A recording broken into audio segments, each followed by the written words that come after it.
I get it. I get it. In today's time, we have lots of options for mangas to read, but of course, nobody wants to get their time wasted, so no one's gonna choose the wrong manga or whatever. Nobody would like to regret their time reading a manga, right? Nobody regrets any time at all. I mean, they do regret it. It's just that they don't want to regret it. Therefore, today we've listed some of the top 10 manhwas that you should read out right now.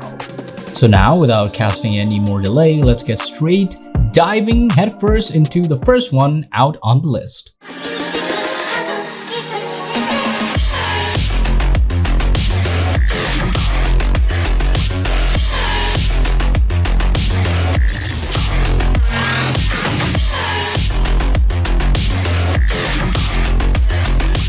Number 10, Jungle Juice. The story here follows the protagonist Sushan Jang, who is an extraordinary college student at the top of the social food chain. He has the looks, the grades, the charisma to pull it off. However, underneath the perfect facade, he hides a beautiful pair of insect wings that he suddenly grew when using a mysterious bug spray called Jungle Juice. From there on, the story begins with his journey to finding and obtaining the cure for this mysterious mutation. I think overall this has been a very good webtoon, and although I was going to start reading it due to the first few chapters not pulling me in, I had been pushed by the comment section, and I'm glad that I stayed. The art style is incredible and the storyline unique and interesting. A very good contender for obtaining one of the top spots in my favorites. Number 9, Peerless Dad. Now, talking about this one, we've also known that Korea has been producing some of the best webtoon nowadays, and this one's another awesomely good webtoon from Korea. It is a story about a dad and how he protects his children from the outer beastly world. They live in a Murim society where everything revolves around martial arts. Our MC, the warrior No, is a dad. Well, at least he is for all the series except the first chapter. Another thing that sets this series apart is that our MC, contrary to the word peerless in the title, isn't the strongest in the world or something. It's actually because he became disillusioned that he met his wife and became a dad in the first place. Of course, it wouldn't be a martial arts series if Dad weren't very strong enough though. But because of certain experiences, he ends up underestimating himself. This leads to an interesting fight. I mean fights, there are tons of fights in here, so it's amazing. You guys are gonna love this one. Give it a try. Number 8, Reality Quest. Our MC, Ha-do-won, who was mostly threatened because of the school's menace's danger to get him game things. Ha-do-won, the unfortunate game transport, kicked the bucket in the wake of messing around the entire night for several days. The second he passed on, he got respawned to the homeroom multi-week before he kicked the bucket. Everything was equivalent to that day. The main thing that has changed was the drifting before him, and have to now utilize the abilities of the games he played for such a long way to beat the bully.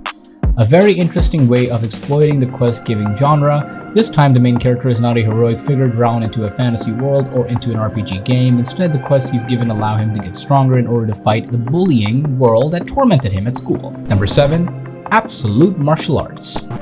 Our MC, who was on the verge of death, when he was about to just die, he was saved by a group of elderly demons. Definitely not easy to survive there, but Yuan Gang, who happens to be our main character, hold it, let's say, too much potential in martial arts, so capable that he was kidnapped and forced to become their disciple. He was still desperately trying his best so that he could escape them and get himself into a world of Murim. The manga really deserves some spotlights, and I've seen very few talk about this one too. This is extremely good, so I guess it falls in the line of underrated. Give it a try. Personally, I enjoyed it the most. Number 6, Call of the Spear. Ah yes. Sangun, the proprietor of the mountain, was reawakened as a tiger and turned into a profound animal. A young lady visits Sangun, who lived in harmony, and says she will serve him. Sangun attempts to drive her out, however, she has no place to return. Sangun at last chose to reclaim the young lady. Also, there are endless dangers to him. The story writing is well, the summer story is finally written, and also talking about the art and creator of this manga have done a really good job at getting those art good and clean. Number 5, Bad Boy. A decent manga where, honestly speaking, the main character is a whole lot sip. He was kind of a guy who was striving to make himself into the crush's ideal type of guy over 10 years. Just to get his crush impressed, he had always been a good guy so he could impress his crush. But then, Everything was about to change when he heard his crush likes bad boys. 10 years of hard work vanished, and then he decided to become a bad boy himself. He went from a vimp to a trying best to get himself into a bad boy kind of vibe. The pacing is good, the dialogue is cringy, but I don't feel that secondhand embarrassment from it. It's more funny than unbearable. I've seen a lot of complaints about the MC being pathetic, but I like how this character doesn't take a 180% turn. Yeah, 180 turn sucks at times, because that would have contradicted his whole identity. Number 4, Estio. Son of an ordinary farmer, Estio, also the MC of the series, but does he have that ordinary power? Nah, he was no ordinary. Like his father was born with an extraordinary ability, he could read the thoughts and also the memories of not only humans, but also of the animals. Due to his ability, he had, the only friends he had were freaking animals, dude. Only animals. It's a very good manga, give it a try, I recommend it wholeheartedly. It's pretty decent. Number 3, Eternal Force. The story revolves around Ha-Jae, who was looking thoughtfully and thoroughly for a long time at death on the rooftop because he was bullied badly among his friends. But then suddenly the appearance of a senior comes before him, and then he suddenly pushes Ha-Jae off. But then after he wakes up safely in the nurse's office in school, Ha-Jae's retaliation against the bullying that the delinquents have started again ends in failure. But his life is about to get better when Si-Moon appears before him yet again and trains him to defeat the delinquents in one strike using his fist. Pretty cool. Check it out, folks. Number 2, I reincarnated as the Crazed Heir. Jacek Young, also known as the 10-strike finisher because he could defeat any opponent within 10 moves due to his ability. He also was the son of a leader of the Great Martial Alliance, which was an organization of virtuous martial arts sects. Everything looked settled to him until he was assassinated by his rivals, but then, yet too, he was reincarnated into the body of a Chuonso Ma, who was the playboy second-in-command of the evil Shining Light cult. But now he had to maintain his principle of remaining true in the body of someone evil. The story doesn't seem to be straightforward. There's no blind following of the commonly overused tropes like the overly supportive father, the high ego villain. The world building has been handled really well so far, and I like it. It's kind of developing in the sort of solo leveling type of trait, you know? It's pretty cool. Check it out.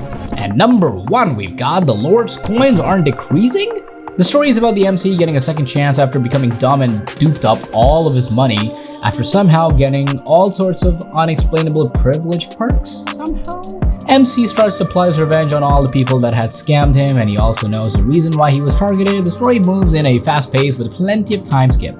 The MC is basically grinding to level up to his trading level, which he will easily, is an interesting novel with plenty of development in it, and the MC knows the true nature of his world and gets embroiled in its conflict. Overall speaking, the series is rather interesting and different from time-traveling themed series, which is a factor you should consider if you are debating whether you should read this. And here we go! That was it for today's list and video. If you guys liked it, please make sure to give it a thumbs up. Of course, press the like button, subscribe to us, and leave the bell icon on. We Love Anime is always suggesting great lists, so you know it. My name is Zita Khan, and I'm the voice of the voiceless. Stay tuned for the upcoming videos.